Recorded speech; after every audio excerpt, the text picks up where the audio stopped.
बहुत स्वागत है आप सभी का। आप देख रहे हैं द राजनीति का विशेष सेगमेंट खबर और विश्लेषण। मैं हूं जब्बार खान। दोस्तों, आखिर ऐसी क्या बात हुई कि प्रियंका गांधी सीधे तौर पर प्रधानमंत्री मोदी से नाराज हो गई? यहां तक कि एस जयशंकर के खिलाफ नाराजगी दिखाई। ऑपरेशन सिंदूर पर सीजफायर का ऐलान करने के बाद भी प्रियंका ने मोदी एस जयशंकर के खिलाफ इतनी नाराजगी नहीं दिखाई थी। लेकिन इस बार पीएम मोदी एस जयशंकर की ओर से स्टैंड नहीं लिए जाने को लेकर प्रियंका गांधी नाराज है। तो ऐसे में सवाल ये कि आखिर वो स्टैंड क्या है जो मोदी एस जयशंकर ने नहीं लिया? कहीं ऐसा तो नहीं इजराइल और ईरान के बीच में जो जंग शुरू हुई उस पर जिस तरीके से पीएम मोदी और उनकी सरकार ने कहा कि ईरान और इजराइल दोनों ही दोस्त हैं, इससे प्रियंका नाराज हो गई? क्या प्रियंका गांधी चाहती हैं भारत ईरान का खुलकर साथ दे, इजराइल को अंधाधुंध एयर स्ट्राइक के लिए फटकार लगाए? प्रियंका गांधी दोस्तों भयंकर गुस्से में हैं, आग बबूला है।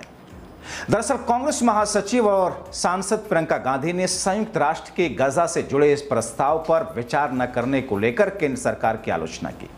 गजा में युद्ध विराम की मांग वाले संयुक्त राष्ट्र के मसौदा प्रस्ताव पर मतदान से भारत सरकार ने दूरी बना ली। संयुक्त राष्ट्र महासभा में स्पेन की तरफ से प्रस्तुत प्रस्ताव पर मतदान हुआ।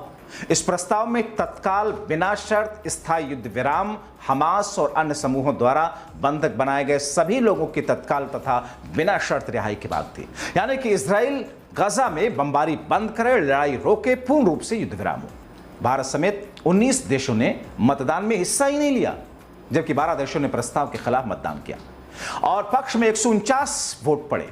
प्रियंका गांधी ने वोटिंग में शामिल न होने को लेकर के क्या कहा? ये शर्मनाक और निराशाजनक है कि हमारी सरकार ने गजा में नागरिकों की सुरक्षा, कानूनी और मानवीय दायित्वों को पूरा करने के लिए संयुक्त राष्ट्र के प्रस्ताव पर विचार न करने का फैसला लिया।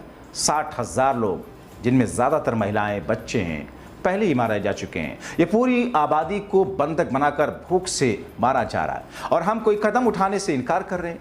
वास्तव में हम न केवल नेतन्याहू द्वारा पूरे देश को नष्ट किए जाने पर चुप हैं, बल्कि हम उनकी सरकार द्वारा ईरान पर हमला किए जाने और उसकी संप्रभुता को घोर उल्लंघन करते हुए उसके नेतृत्व की हत्या किए जाने पर भी खुशी मना रहे हैं। सभी अंतर्राष्ट्रीय मानदंडों का पूरी तरीके से उल्लंघन कर रहे हैं। प्रियंका गांधी ने कहा, हम एक राष्ट्र के रूप में अपने संविधान के सिद्धांतों, अपने स्वतंत्रता संग्राम के मूल्यों को कैसे त्याग सकते हैं, जिसने शांति और मानवता पर आधारित अंतर्राष्ट्रीय क्षेत्र का मार्ग प्रशस्त किया?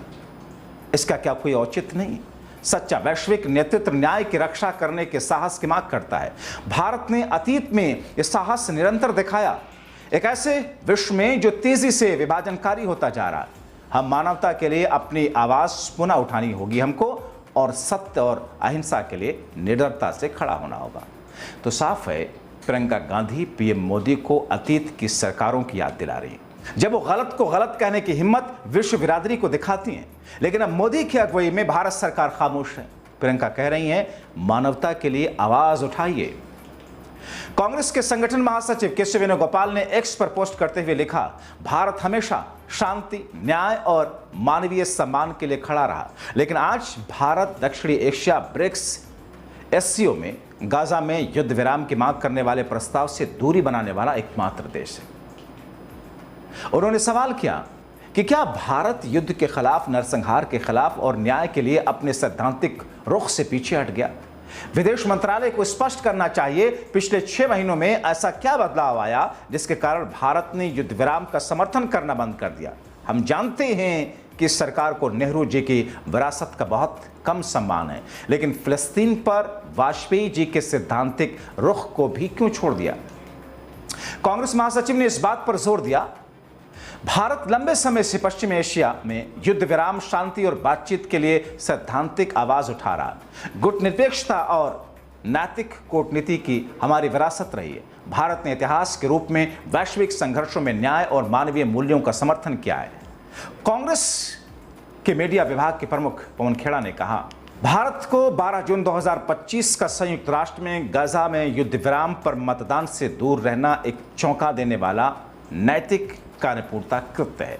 यह हमारी उपनिवेशवाद विरोधी विरासत और स्वतंत्र संग्राम के मूल्यों के साथ में शर्मनाक विश्वासघात है। कभी भारत ने फिलिस्तीन के लिए मजबूती से खड़ा होकर इतिहास रचा था 1974 में फिलिस्तीन मुक्ति संगठन को मान्यता देने वाला पहला गैर अरब देश बना। 1983 में नई दिल्ली में आयोजित 17वें गुटनिरपेक्ष आंदोलन शिखर सम्मेलन में यासिर अराफात को आमंत्रित किया। 1988 में औपचारिक रूप से फिलिस्तीन राज्य को मान्यता दी। हम न्याय के लिए रणनीति के तौर पर नहीं बल्कि सिद्धांत के तौर पर खड़े होने का चुनाव हमने किया था। लेकिन आज ये गौरवशाली विरासत मलबे में तब्दील हो चुकी है। आज भारत तेल अवीव यानी कि इजराइल के सामने झुक गया, उन सिद्धांतों को छोड़कर जिन्होंने कभी हमें दुनिया के नैतिक मूल्यों का दिशा देने वाला बनाया था। दिसंबर 2024 में गाजा में स्थायी युद्ध विराम के पक्ष में भारत के मतदान से भी ज्यादा डरपोक पलटी इस मतदान से दूर रहना है, जिससे यह साबित होता है मोदी सरकार को न तो कुछ याद है न ही किसी चीज के लिए खड़ी होती है और सिर्फ फोटो खिंचवाने के पीछे भागती है, चाहे उसमें खून से सने हुए हाथ मिलाने पड़े। एक भाजपा सांसद का हाल ही में फिलिस्तीन के समर्थन में भारत की भूमिका का महिमा मंडन और इस मतदान से दूर रहना पाखंड की पराकाष्ठा और सरकार के दोहरी विदेश नीति के रूप में उजागर करता है। एक ऐसी सरकार जो गाजा में बच्चों के जलाए जाने के बावजूद युद्ध विराम के लिए वोट देने से डरती है, वो भारत या दुनिया को नैतिक दिशा और नेतृत्व देने के लायक नहीं। वैश्विक नेतृत्व चुप्पी और चापलूसी पर नहीं बनता। अगर हम चाहते हैं कि वैश्विक मंच पर हमारी आवाज मायने रखे तो हमें सबसे जरूरी वक्त पर बोलने का साहस दिखाना होगा। हमारी ताकत हमेशा हमारी आवाज के नैतिक वजन से आई है।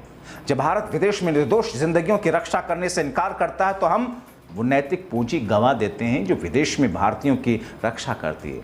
आगे लिखते हैं कांग्रेस नेता कि जब इजराइल पश्चिमी एशिया को आग में झोंक रहा है, Gaza, west bank, Lebanon, Syria, Yemen और ईरान पर बमबारी कर रहा है, मोदी की मिली भगत ने भारत की अंतरात्मा को छोड़ दिया। दुनिया सबसे ऊंची आवाज में बोलने वाले देश को नहीं सुनती, वो उस देश की सुनती है जो स्पष्टता, साहस और अंतरात्मा के साथ बोलता है, और भारत को कभी भी अपनी आवाज खोनी नहीं चाहिए। तो सीधी सी बात है कि जिस तरीके से भारत सरकार दो राष्ट्रों के बीच में जो जंग हो रही है उस पर स्टैंड ले रहा है, उससे न सिर्फ प्रियंका गांधी बल्कि कांग्रेस नाराज है। पीएम मोदी के उनके पूर्व प्रधानमंत्रियों की ओर से अपनाई गई विदेश नीति को याद दिलाया जा रहा है, मगर मोदी और शाह है, उनकी सरकार है, कान पर जूं तक नहीं रह गई। अब ऐसे में देखना होगा कि कांग्रेस और विपक्षी पार्टियों के जरिए बनाए गए इन दबाव उठाए गए इन सवालों के बाद में मोदी और शाह की विदेश नीति में क्या कोई बदलाव आता है, या सिर्फ पहले जैसे 10 सालों से 11 वर्षों से मनमाना रवैया अख्तियार करते हुए अब की बार ट्रंप सरकार का नारा मोदी साहब लगाते हुए दिखे अमेरिका में पिछली बार, वैसे आगे बढ़ते रहेंगे। देखना अहम होगा। बहुत शुक्रिया।